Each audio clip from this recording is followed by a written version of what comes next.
Salut à tous! Aujourd'hui je vais tester ce nouveau contrôleur réseau, le Link IQ proposé par Fluke, qui me permettra de réaliser deux tests sur un réseau Ethernet.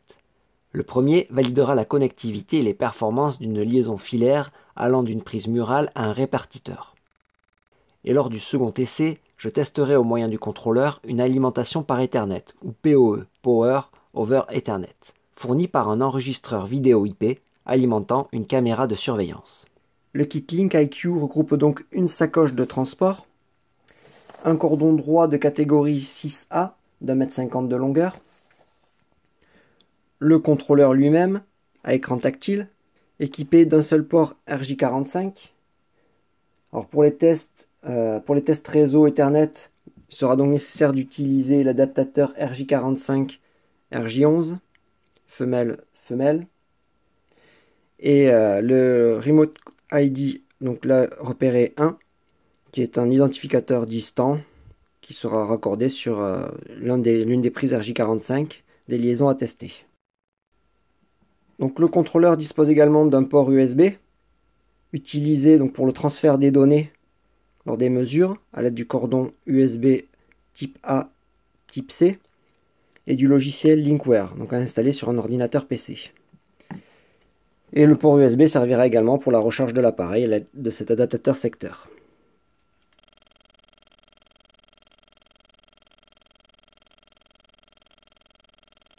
Afin de réaliser le premier test de la liaison filaire Ethernet, j'identifie dans un premier temps les deux extrémités de la liaison à tester. Je souhaite vérifier la liaison identifiée P5, donc pour cela je vais devoir dans un premier temps connecter l'identificateur distant numéro 1 sur la prise du répartiteur identifié P5. Puis dans un second temps, je relie le contrôleur Link IQ sur la prise murale RJ45 repérée également P5. Pour cela, j'utilise un cordon droit que je sais fonctionnel. Ce test me permettra de savoir si la liaison réseau est bonne en validant la continuité des paires, l'absence de court-circuit, la présence ou non de la masse, connaître la longueur du câble, et enfin évaluer la qualité physique et les performances du câble réseau, jusqu'au standard 10 gigabits Ethernet. Je branche donc le Remote ID numéro 1 sur la prise repérée 5 du répartiteur. Ensuite, au moyen d'un cordon réseau de type droit, je connecte le contrôleur à la prise murale numéro 5. Et je le configure afin de ne pas valider la liaison si un croisement est détecté. Ensuite, je règle le plan de câblage en version 568B.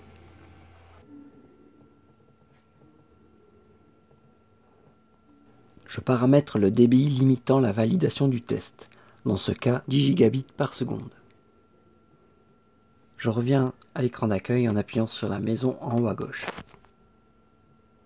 Je sélectionne le type de test à réaliser en cochant câble test, puis je valide en appuyant sur OK. Je démarre le test en appuyant sur câble test. Il faut attendre quelques secondes que le test se réalise. Le bandeau supérieur de couleur vert m'informe que le test est réussi. La longueur mesurée lors du test est de 5,5 mètres, mais le testeur indique également la longueur de chacune des paires. L'appareil valide la conformité du plan de câblage, il indique également la présence ou non du blindage. La performance maximale disponible sur cette liaison réseau est de 10 gigabits. Enfin, il est possible d'enregistrer jusqu'à 1000 résultats dans la mémoire interne de l'appareil.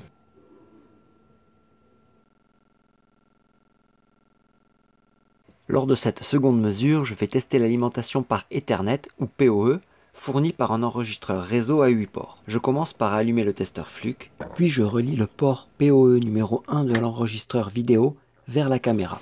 À l'autre extrémité de l'alimentation Ethernet PoE, j'y connecte le testeur Fluke.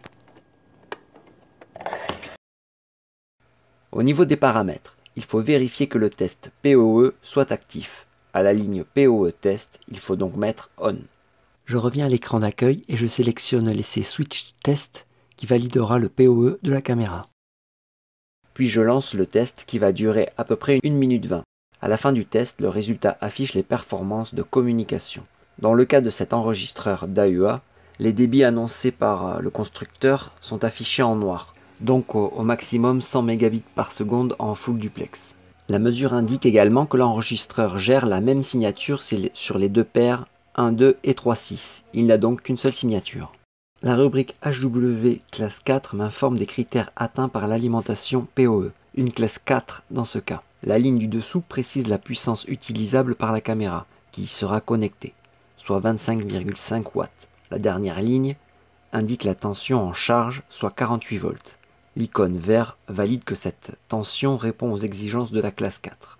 Enfin, la tension minimale requise par la caméra est de 42,5 volts, afin d'être conforme à la norme I3E 802.3, selon la classe 4. Voilà, la présentation du testeur LinkIQ de Fluke est terminée. Je vous dis à bientôt pour une prochaine vidéo.